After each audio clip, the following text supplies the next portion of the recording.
of all the Taliban in Afghanistan. I mean, there are issues. These are well-known issues. This is a mountainous terrain, inaccessible. Yes, indeed, there are sanctuaries. Yes, indeed, there is maybe support and harboring him, people sympathetic towards them. So all this combined, it makes the task difficult. There's no doubt about it. Let me read to you a paragraph from a new book that's just been published in the United States by the New York Times writer David Sanger. The book is entitled The Inheritance, and I'm going to read to you what he writes. President Bush's reliance on President Musharraf to wage the war for him turned out to be one of the biggest misjudgments of this war on terror. Bush would eventually come to realize that the Pakistani president commanded forces that were not only unwilling to take on al-Qaeda and the Taliban in Pakistani territory, but were incapable of doing so. That's a serious indictment, President Musharraf, of your administration. I wonder if you'd want to respond to that. Again, a confusion of strategy and tactics.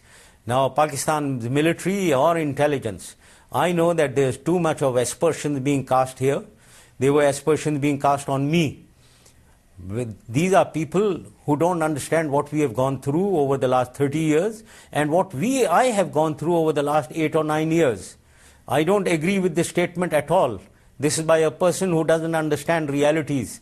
Look at what we have gone through over the last 8-9 years. This very army has suffered 1,500 casualties. This very army has apprehended more than 600 al-Qaeda people.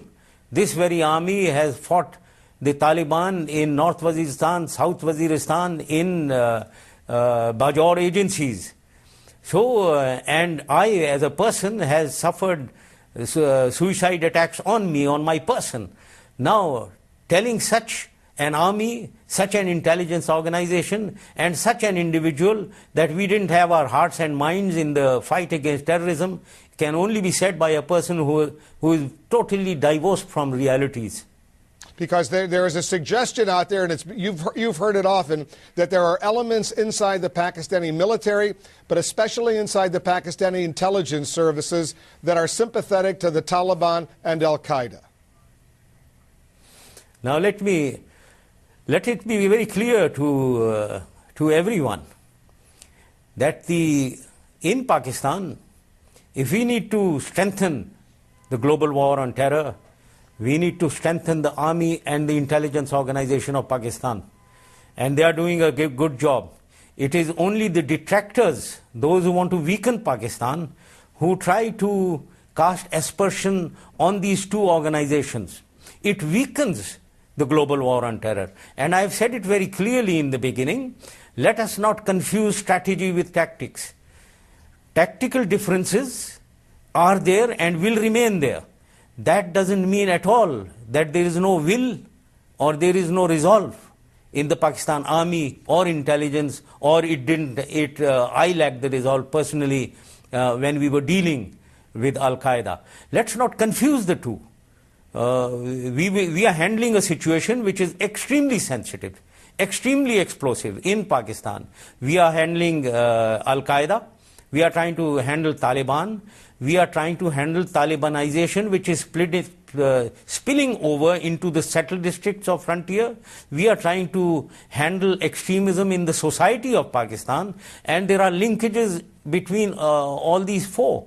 This is what the complexity of the situation is. A person sitting here thinks that it is only al-Qaeda and Taliban. We are handling a very complex situation which needs a very clear perception.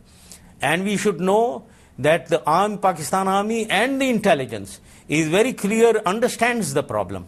It is people here who maybe are affected by propaganda which wants to undermine Pakistan's efforts. They get affected by that. And they play in their hands, and that is what creates a kind of a rift between United States and Pakistan also, and creates a rift as far as the understanding of military operations, armies thinking, or the intelligence thinking is. And this is, I thought when I decided to give you this interview, and when I came now on this lecture circuit, one of my aims was to indicate to the public here that, listen, I can tell you that if you weaken the Pakistan army and its intelligence, you will weaken the global war on terror. Let my words be very, very clear. And there's no doubt, President Musharraf, that the stakes are enormous because this is a very explosive situation. You're absolutely right on that. And I want to play for you what the former U.S. Secretary of State, Madeleine Albright, said to me not that long ago on December 1st. Listen to Madeleine Albright. My own sense is Pakistan has everything that gives you an international migraine. It has nuclear weapons, it has terrorism, extremists, corruption, very poor, and it's in a location that's really, really important to us. She says it gives her an international migraine. Now, obviously, you're right. The stakes are so enormous. So the question to you is this. How do you ease that migraine, that international migraine, and move on so that Pakistan becomes a democratic, productive, cooperative member of the international community? Everything was going very well up to 2007. So what has happened all of a sudden? What is the problem? Poverty, yes. There are so many poor people in the countries, and our economy and Pakistan was doing exceptionally well in the world. We are a nuclear state. Yes, indeed, we are a nuclear state. So is Israel, so is India. So what is the problem? We can handle our nuclear assets. So, other than that, democracy has always been in Pakistan, and I don't believe that there is no democracy in Pakistan. So, it is a democratic country. It has got nuclear assets, strategic assets, which it is capable of handling. It has got terrorism and extremism, which it is trying to fight, and it is poor. Yes, indeed, we are a poor country. We don't claim that we are a developed country. But what is the problem? We were handling all these problems very well. And if you see internationally, maybe we were handling our problems much better than most of the developing countries. So what is the issue? I don't see any issue. Is the nuclear arsenal, Pakistan's nuclear arsenal, totally secure from your perspective? Do you believe there is any threat that these weapons could get into the hands of terrorists? No. They are absolutely secure.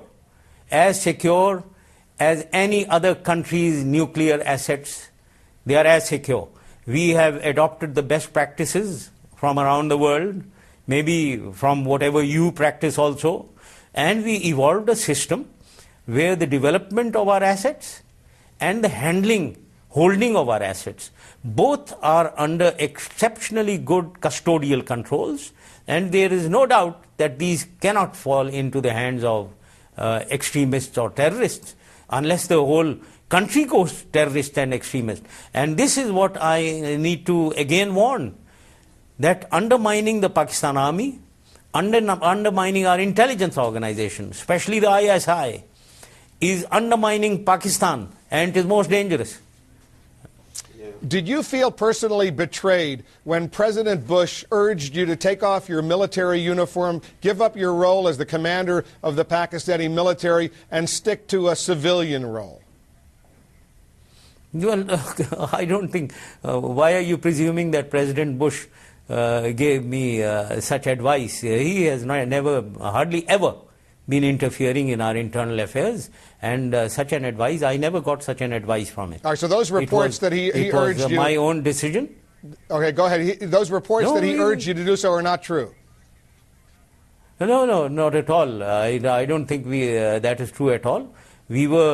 I myself was in a stage of three-stage transition in Pakistan, a democratic transition, and that is what I was executing. And it had all these elements of removing of uniform in accordance with the Constitution of Pakistan, holding of elections in accordance with the Constitution of Pakistan. I was following that agenda for Pakistan in Pakistan's interest. And nobody was really advising, and I don't take advice on such things also, let me tell you. I've known you for many years, and I believe you. I thank you for that answer. Let's talk a little bit about the late Benazir Bhutto, the former Prime Minister of Pakistan. She was killed in October of last year. After she was killed, she had authorized one of her U.S. advisors to send me an email. Actually, she had sent this email to me before she